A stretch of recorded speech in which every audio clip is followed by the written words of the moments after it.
Sirawing Niti.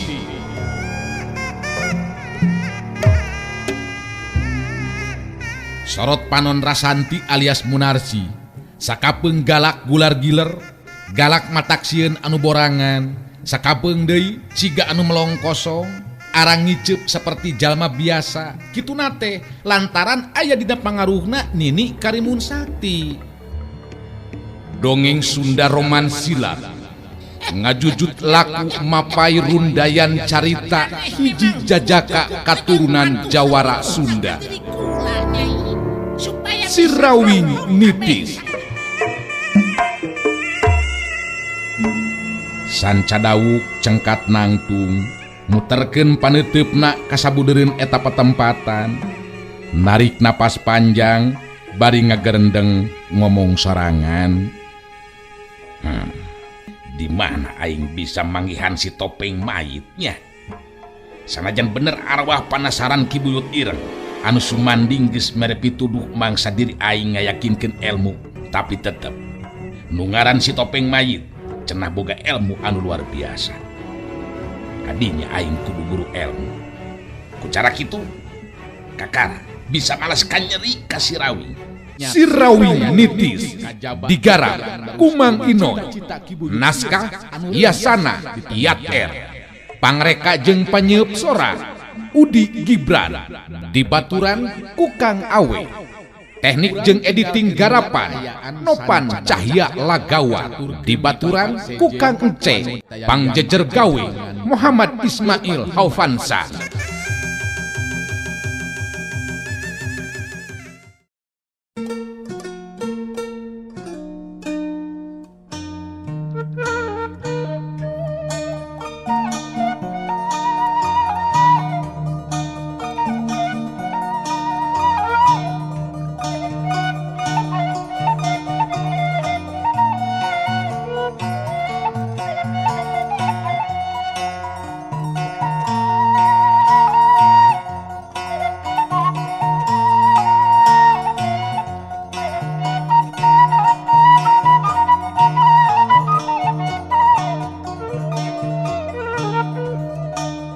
Sirawing netep kasih banteng wulu tetepan anu ngandung rasa kapanasaran telila. Sirawing terus cumarita. Naku maki tuh teng. Aya beja anu rek ditepikeun teh, beja naon teng? Cik omongkeun teng, heuh bejakeun teng. Jadi penasaran yeuh teng. Wah, nganger sakidung geus kolot. Kang ngawing-ngawing memasing kene rasa ngoroy. Ngari kang ngawing-ngawing ngejeng Saraswati ngeunggeus menang beja ngeunaan ngembah Garabag. Sirawing gideug bari terus ngomong deui. Teu teng, teu menang bejana naon? Nah kumaha kitu teng? Aya naon teng? Aya naon? Jeung Mbah Garabag teh teng? Wah, nyilaka ngadu lamun naon gitu deh ngari ngajan nyaho mah. Nguntung ngayeuna nguing datang nebungan ka ngawing-ngawing. Jadi beja teh, beja deh madak miri hadinkeun Kang. Madak miri hadinkeun Kang. Sabab ngembah Garabag deh tetela ngeungeus ngeuweuh di kieuna ka ngawing-ngawing. Ngayang nganu ngabinasakeun ku jalma nganu ngaran si topeng mayit cenah ka ngawing-ngawing. Ngeta beja deh wing ti muridna ngembah Garabag nganu didatangan nyata ku ngayu manganti nganakna ngembah Garabag anu nyaritakeun datang ngabejaan murid-murid ngembah Garabag. Malah ngamun teu salah mah Nyai ngayu manganti anu geus nguburkeun ngembah Garabag teh tang ngawing-ngawing. Kitu dah beja nu penting ditepikeun ka ngawing-ngawing deh. Pugu be Sirawing jeung Saraswati sarua ngarasa kagetna. Geus lila teu panggih jeung Mbah Garabag ayeuna beut menang beja saperti kitu. Sirawing jeung Saraswati sajongjongan mata aya anu cumarita ngan ukur silih teuteup. Kaget pacampur jeung sedih ngadenge beja ngeunaan Mbah Garabag saperti kitu. Si Banteng Wulung kadenge harita nyarita deui. Tah, ngitu ka ngawing-ngawing. Nganunya jadikeun ka Gedeng ngawing-ngawing, nah saha eta anu ngaran si Topeng Mayit teh Kang? Sabab ngaring-nguing mah ngara ayeuna ngadenge ngaya jago nu ngaran si Topeng Mayit. Kitu tah Kang ngawing-ngawing. Si Rawing unggut-unggutan bari terus nyarita. Ngan bisa katara dina paroman anu ngarasa prihatin ku ayeuna beja ngeunaan Mbah Garabag anu ngalaman nasib goreng binasa ku jalma anu ngaran si Topeng Mayit. Aduh, Akang nyaan bener-bener kaget ieu Teng. Kaget anu lain dikieuna yo. Sabab Mbah Garabag aya anu ngabinasa ku jalma anu ngaran si Topeng Mayit. Keur Akang oge sarua eta ngaran teh kakarangadenge ayeuna Teng. Padahal waktu Akang balik dipanggul ku Kang Ateng kaditu, Mbah Garabag anu nulungan Akang waktu kapaehan sababaraha poe nepikeun kasadarna deui. Sakitu pan, sakitu heubeulna Akang teh Teng. Ngemang bener henteu salah ngeta anu dingomongkeun ku Kang ngawing-ngawing. Ngan moko-mokol nama nguing oge ngarasakeun prihatin ngadedek Kang ngawing-ngawing. Deung teuingeun ku si Topeng Mayit, padahal Mbah Garabag lain jelema nganu jahat ngejek nguing mah. Saraswati anu kadenge dina waktu harita milu mairan caritaan. Mun kitu mah urang bisa mastikeun Nyi Banteng, nu ngaran si Topeng Mayit kabilang jalma anu jahat. Kang ngaranan ngabinasakeun Mbah Garabag nganu ngarti si Topeng Mayit lain jago anu sambarangan. Teu sangka nasib Mbah Garabag bakal kitu. Nganu madak ngidu ce Saraswati. Bener-bener ngoge ce. Mun kitu mah si Topeng Mayit teh jelema jahat tah. Jabab geus maehan ngembah Garabag. Nganu ngurang nyaho mah lain ti golongan jalma nganu jahat. Si Rawing narik napas panjang. Kadenge harita nyarita deui.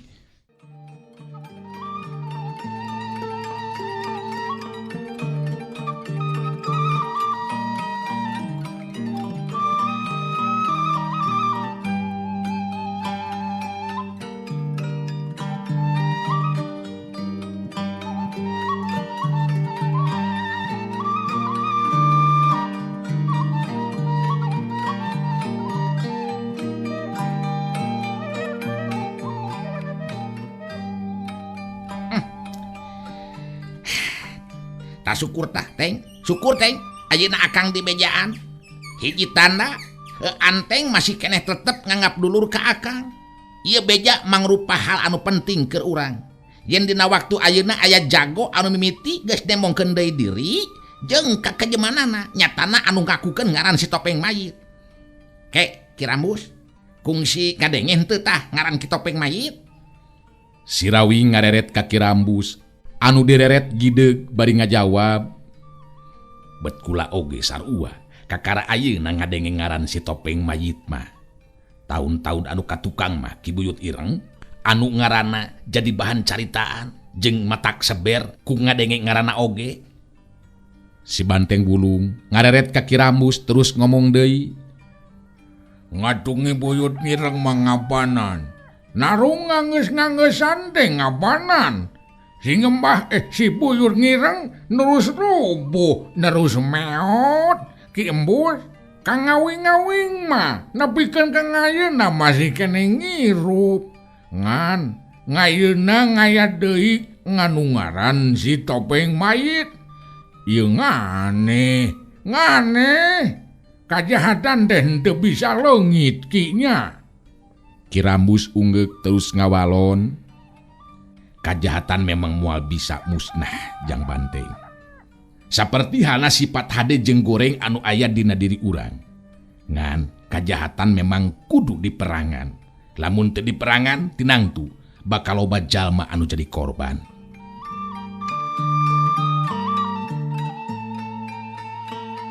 Nu ngobrol teh jadi terus nyaritakeun ngeunaan ngaran anyar anu ngakukeun ngaran si Topeng Mayit. Kawilang ngaran anu kakara ayeuna dikenal di dunia kajawaraan anu teu kanyahoan ti tadina.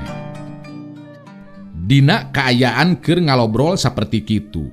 Di lebah buruan imah kadenge harita aya anu susumbar nyarita kasar ditujukeun ka si Rawing. Sadru masa ngarasa si Rawing coba keluar ti jero imah sia. Dewek ye si Galungga. Salakina Dewi Angrum ayeuna datang pikeun ngayakeun balitungan. Sok, keluar. Keluar maneh Rawing. Lamun memang masih keneh hirup aya di kieuna, keluar. Ngadenge caritaan anu kasar saperti kitu, puguh be. Si Banteng Wulung mah langsung nafsu. Harita geus rek datang keluar nepungan anu susumbar tapi dihalangan ku si Rawing. Heula rek ka mana teng? Ka akang ditujukeun anage anu nyarita di luar teh nu matakeun akang ayeuna anu datang nepungan salakina Dewi Angrum cenah. Keun rek naon cenah? Balitungan naon tah jelema teh? Si Rawing harita kaluar ti jero imah. Galungga pancuh dina tangtunganana di lebah buruan imah. Sedangkeun si Rawing lempang nyamperkeun dina lengka-lengka suku anu tenang. Anu araya di jero imah pada kaluar jadi hayang nyaksian kajadian anu aya di luareun imah. Dua tetepan bantro. Galungga mun cereng ka si Rawing, tetela beja anu narangkeun yen si Rawing masih keneh hirup aya di kieuna teh henteu nyalahan. Bukti ayeuna jalma anu ngaran si Rawing ngajanteng nangtung di hareupeunana. Bener si laing anu ngaran si Rawing. Dewek si Galungga. Salakina Dewi Angrum datang ka dia lantaran si laing masih keneh boga hutang anu kudu dibayar Rawing. Nah iraha kuring ngahutangkeun nya. Poho deui pugu ngahutangkeun mah poho deui. Mun kana nganyuk tah mun kana nganyuk terus terang. Resep kuring mah resep wae nepikeun ka ayeuna oge yeuh lur. Montong lo balelewa sia si laing Rawing. Guruna Dewi Angrum pamajikan dewek. Ajal binasa kuleungeun si laing. Ayeuna paribasa hutang nyawa bayar nyawa, hutang pati bayar pati. Ayeuna dewek datang ka dieu pikeun ngayakeun balitungan jeung si laing sia. Balitungan. Nah anu balitungan jadi jadi Galungga geuningan. Kuduna oge meureunan Dewi Angrum lamun hayang males kan nyerima jeung deui guruna Dewi Angrum teh lain ku kuring ajalna tapi kulantaran eueuh nyawaan. Pek we tanyakeun tah ka guruna Dewi Angrum anu aya di kuburan. Beureum beungeut Galungga harita sikep jeung caritaan si Rawing bener-bener ngaheureuikeun ka manehna. Galungga langsung dina waktu harita ngalugas bedogna bari ngawangun pasangan. Neuteup ka si Rawing terus nyarita. Teu kudu loba caritaan sia deuleu Rawing. Urang buktikeun ayeuna nah mampu si laing ngalepaskeun diri tina seseukeut pedog dewek. Geus jadi kewajiban pikeun dewek anu jadi salakina mangmalaskeun kan jari hate anu jadi pamajikan. Ku ayeuna kitu urang mimitian ieu tarung sia. Si Rawing tetep tenang. Nyerengeh seuri ka Galungga puguh geus lila teu nyorang tarung sabab salila ieu teu ingkah ti lembur kajaba ngalatihkeun elmu silatna ka Rasanti anu jadi anakna. Keukeuh ujang teh hayang tarung jeung kuring nya ari keukeuh teuing mah teu nanaon jang. Itung-itung olahraga we puguh geus lila yeuh henteu tarung ieu teh. Sugan leungit ya ku tarung mah nya pargal teh. Padahal mah eta bulu irung heug deg-degan heula jang lain rogok kalaluar saperti kitu ngewa katingalina. Da lain domba. Setan sia kala balelewa modal sia. Ya. Gajeng sewu.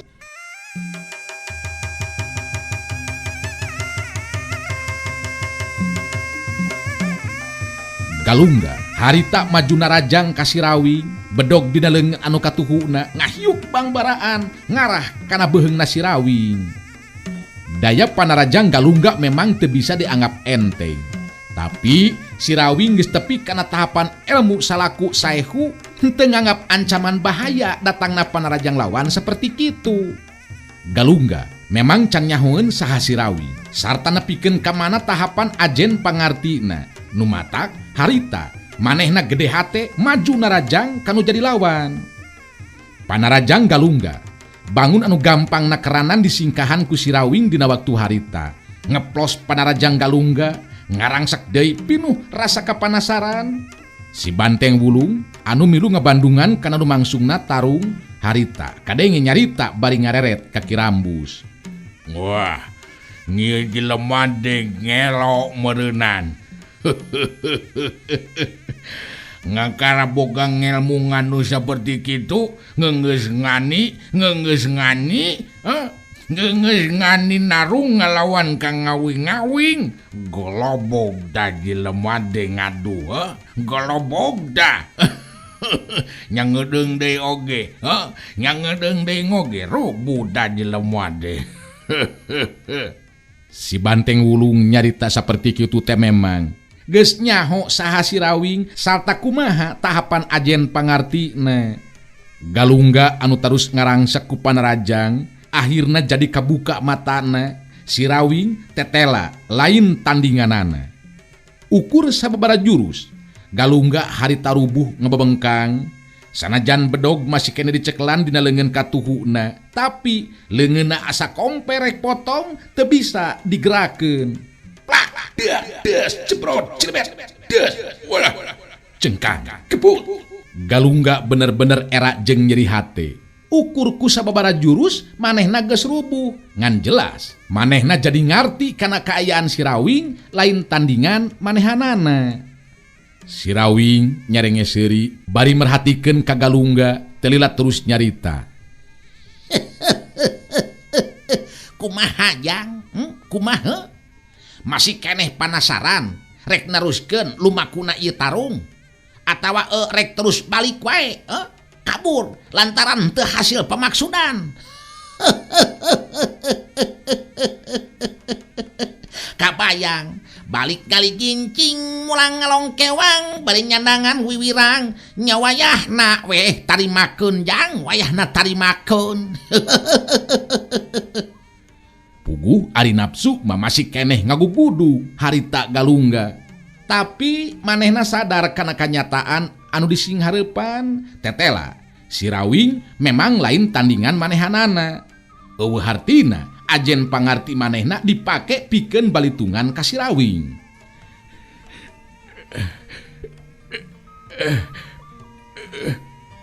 Bari jeung sumengir nahan ka nyeri, harita Galungga ngoneal hudang.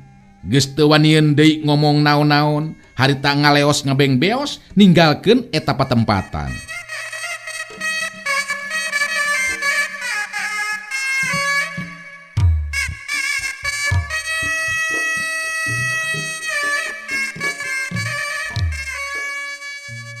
Galungga sajaroning indit, hatena bener-bener panas jeung nyeri anu lain di kieuna.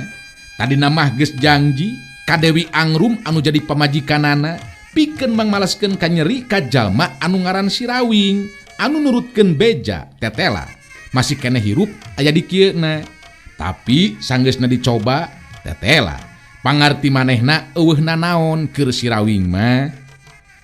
Galungga poho dikacape hayang buru-buru tepi ka tempat guruna anu nelah Ki Bantrang Aji. Lantaran terus lumampah meh henteu leureuh.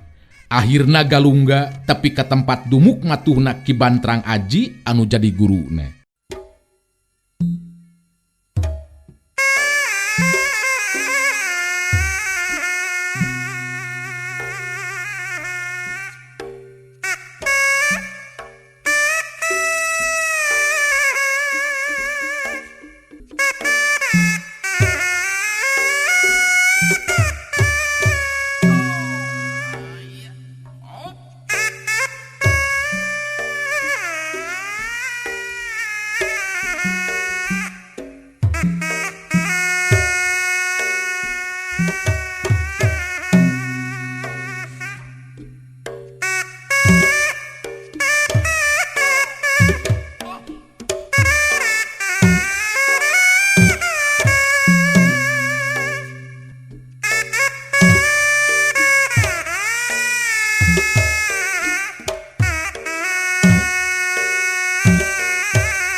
lantaran terus lumampah meh teu leureuh.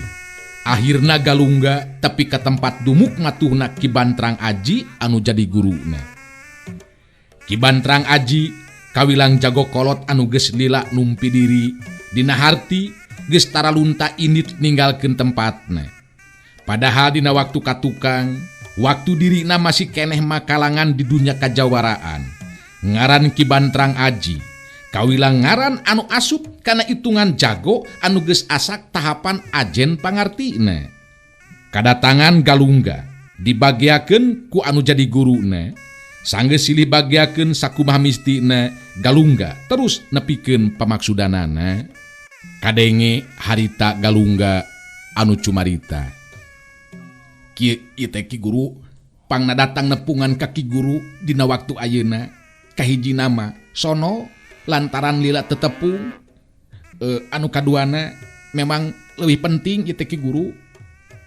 Ki Bantrang Aji dina waktu harita netep seukeut ka Galungga anu jadi muridna teu lila. Kadenge Ki Bantrang Aji nyarita,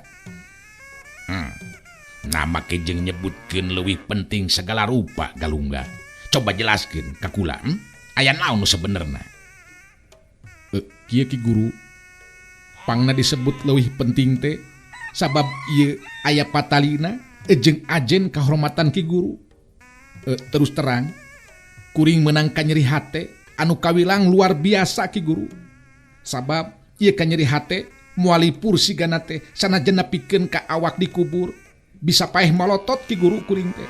Lamun nepikeun ka teu bisa malas ka nyeri Ki Guru. Menepikeun ka parnas kitu nyeri hate teh Galungga. Cik, bejakeun jelaskeun ka kula. Naon anu dipake ka nyeri hate teh? Naon? Pok caritakeun ka kula. Teu kudu asa-asa jeung di dingding kelir sindang siloka. Sok, bejakeun satara basna. Kieu Ki Guru, kuring nyorang kaributan tarung jeung jalma anu ngaran Ayu Manganti, wanoja anu geulis, anu hebat tahapan ajen pangartina. Terus anu saurang deui mah ngaranna si Rawing. Eta dua jalma memang ngahaja ngahina ka kuring. Nu majarkeun teh hayang ngajajal kana pangartina. Nah bener cenah, anu ngaran Galungga teh jago ngora anu asak elmuna. Waktu ku kuring disebutkeun ngaran Ki Guru, lantaran manehna nanyakeun ngeunaan saha anu jadi guru. Nya ku kuring disebutkeun ngaran Ki Guru. Manehna kalaka seserian bari nyaridu kana taneuh Ki Guru. Sikepna bener-bener pinuh ku panghinaan.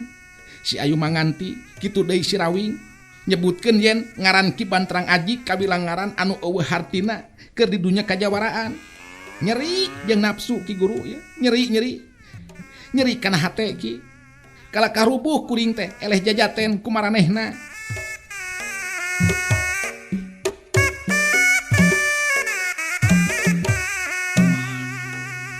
Ki Bantrang Aji katingali harita kerung ngabandungan kana caritaan ti muridna, malah katingali beungeutna jadi beureum sanggeusna Galungga eureun nyaritana. Ki Bantrang Aji narik napas panjang bari terus kedalisan. Kula geus lila tara lunta ninggalkeun ieu tempat padumukan. Lian teh eta teu nyaho kumaha kaayaan dunya luar dina waktu ayeuna. Tapi ayeuna aya jalma anu ngahaja neangan kaributan bari jeung ngahina saperti kitu. Jelas kula teu bisa ngantep kana eta kaayaan. Nu mata kitu Ki Guru. Jelas ieu panghinaan teh teu bisa diantepkeun. Nu matak ayeuna ngahaja datang oge ka dieu. Lain bae ngarasa nyeri hate, tapi utama nama panghinaan ka Ki Guru nu geus moal bisa dihampura deui. Kudu ditindak ieu mah Ki Guru anu ngaran si Rawing jeung Ayu Manganti teh. Kula teu nyaho saha Ayu Manganti, saha si Rawing. Anu jelas saha bae jelema anu wani ngahina ka urang. Ngandung harti memang hayang aya kaributan jeung urang. Ku ayeuna kitu, kula teu bisa ngantep kana ieu kaayaan. Geus teu kudu loba dicarita ayeuna mah. Anterkeun sarta tepungkeun kula jeung Ayu Manganti katut si Rawing. Maranehna kudu tanggung jawab lantaran geus kumawani ngahina ka urang. Ki Bantrang Aji geus henteu make deui tinimbangan henteu ieu surti upama caritaan galungga muridna teh dibarengan jeung hasutan sangkan kahudang amarahna anu satarusna nurut kana pangajak anu jadi muridna.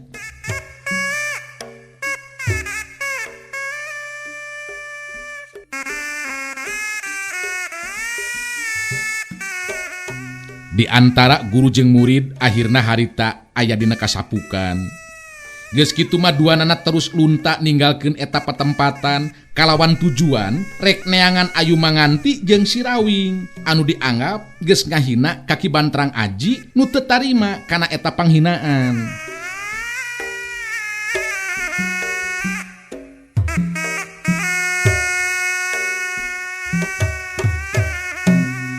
Caturkeun di tempat sejen Ayu Manganti anu masih keneh terus lumampah neangan laratan ngeunaan si Topeng Mayit.